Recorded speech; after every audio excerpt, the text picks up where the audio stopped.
Hello, my lovely beings. I'm Sonal Sinha, and you are at the channel Infinite Creators. Today, we are going to look at what is karma. Karma is a Sanskrit term and it has been anglicized into karma. You can understand karma as an energetic pattern that you created across various lifetimes. So it is energetic pattern of the soul. Everything you thought, believed, or held dearly, that was all recorded and created an energetic imprint as karma and is still governing your lives. So every day we are creating new karma and we are receiving on the basis of old karma that we once created in previous lifetime or even in this lifetime. So karma makes up like is like a building block of our day. So every day we are receiving something of the past so that we can clear it, so that we learn the lessons and grow in life and become more loving as a soul and come back to our true nature as an infinite being that is all loving. People often ask how to be free of karma. Well, you cannot. There is absolutely no way out of it. The energetic imprint that you have created will draw to you experiences, events, situations, and people accordingly. And it can come in way of your present and can also block you from creating the future you want. So, what can we do so that we don't allow it to dictate our lives and so that we can change and make our present and the future better? And how do we clear up the old karma? The easiest answer is to be loving and understanding. Because when you are loving and understanding, you are in a state of high vibration, you are in a positive emotion.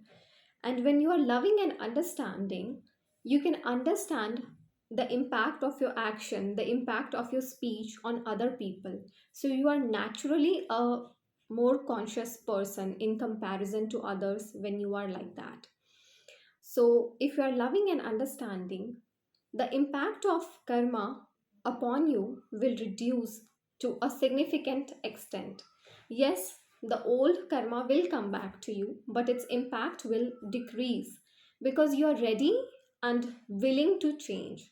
You are ready to accept your mistakes when you are loving. You are ready to forgive other people. And that is what karma is trying to do, to evolve your soul.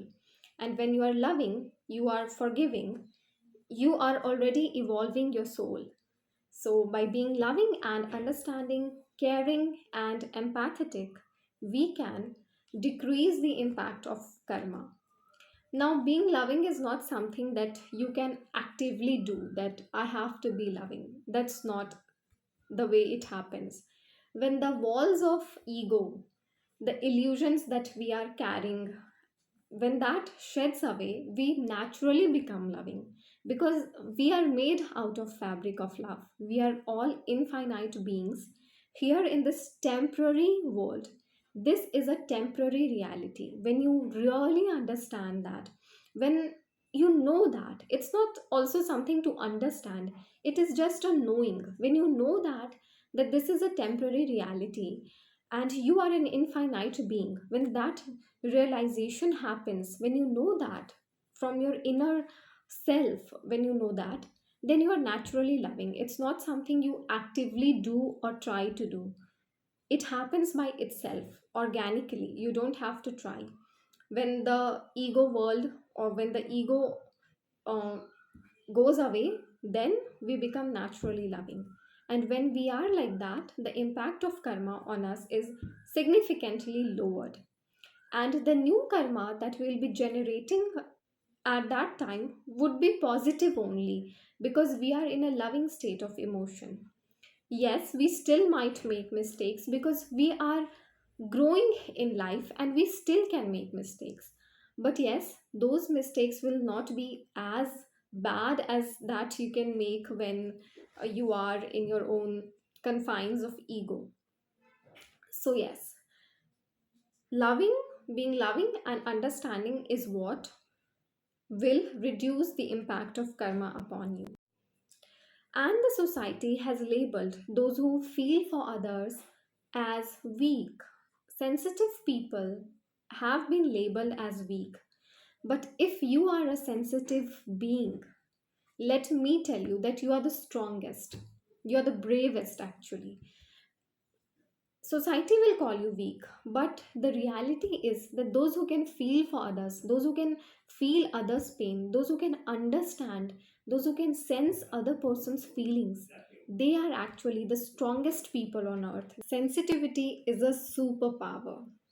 Now, let us take some examples to understand how the mechanism of karma works. So, it does not work in one particular way, which means if you did a particular type of karma, that does not means that it will come back in the same way. It can come in multiple forms and in multiple ways, and it will keep coming till you realize or till you understand the lesson that it was meant to teach you. So, karma or the energetic imprint does not necessarily have to be an action. It can also be a thought, a belief that you held very tightly in past life or even in this life. So let's say that you created a belief in any of your past life that you are not worthy enough and you don't deserve things. Now what will happen in this life is that you will try very hard for success, but still you will keep blocking your success despite the hard work that you are putting in. You will still block the success because energetically, the information in the soul which is stored is that you are not worthy enough and you are not deserving enough. So, till the time you energetically clear that belief, yes, you might have forgotten that you once created this belief, but till the time you erase it from your soul consciousness actively by trying to remove it from your consciousness, until that gets cleared up, no matter how hard you try, your success will be blocked. And even if you get success by not clearing this energetic imprint, it would be limited success, which means you would have the capability to have more success, but because of that energetic imprint that was created that you are not worthy, you will receive a limited amount of success. Whereas you actually could have gotten massive success if that belief was not there. So, do you realize how it comes? It is not something which you did to the other person, it is just a belief that you held in any lifetime or in this lifetime. It is just a belief that you held, and this is impacting you. It can come in multiple ways. It will put you in a situation where you feel that you are not worthy enough. It will create trigger points so that you can realize what that belief is, see that belief, and then try to change that belief. So, what happens when we experience some pain? We say, why is this happening? But it actually is trying to show us that we have a wrong belief about ourselves or even about others, and we have to look at it and try to change that. This was a belief that you created about yourself. Now, karma could also be in relation to others. So let us take an example.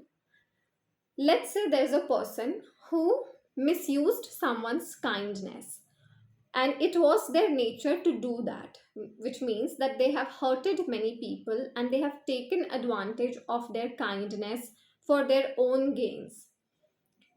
Now, this is a karma that has been created. Now, it can come in multiple ways. It's not fixed which way it will come in. So, one of the ways could be that when they need kindness the most, they will not receive it. To teach them how it is when you don't receive kindness, it will teach them that what they got at that time was to be appreciated, which they did not.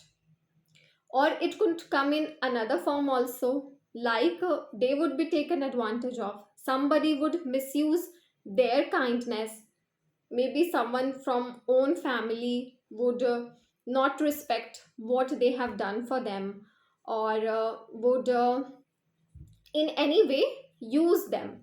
So again, a situation will be created so that they can reflect upon their past actions. But oftentimes people are not in that state of awareness to realize that they have also done wrong, and that is why it is coming back. But yes, it is meant to teach us how it felt on other side, how that other person felt when you did wrong to that person.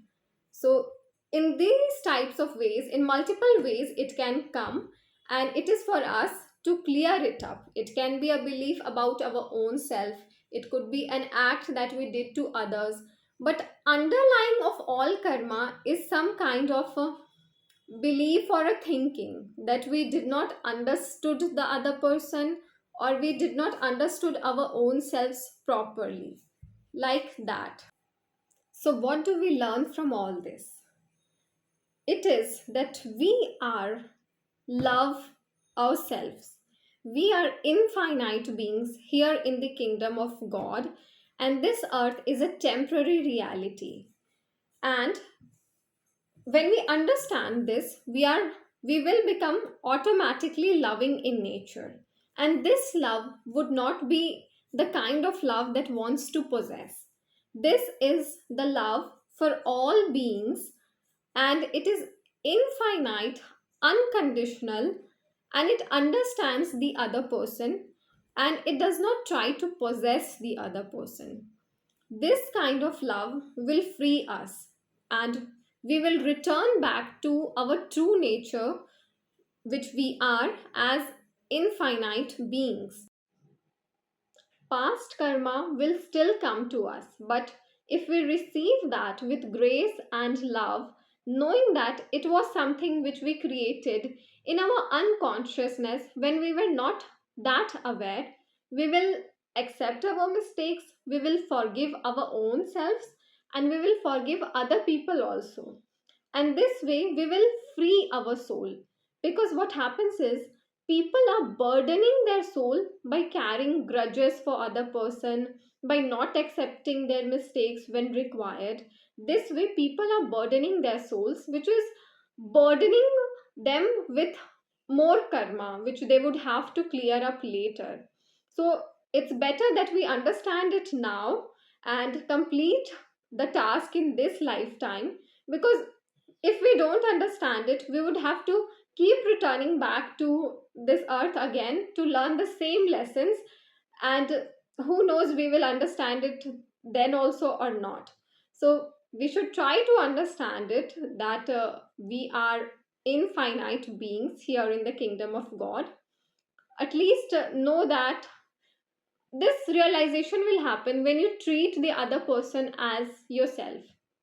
If you always think that what if you were in that situation, and if you genuinely act from that point of view, you would never do wrong to others, and you would be naturally loving when you accept the other person as your own person, that ways.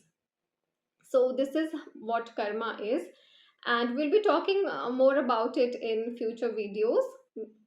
So till then,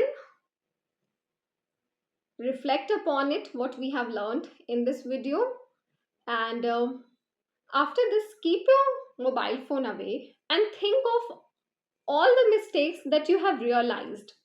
At this point of time, there would be certain mistakes that you know that I did wrong to this person, or I did wrong to myself. All of that, write them down, reflect upon it.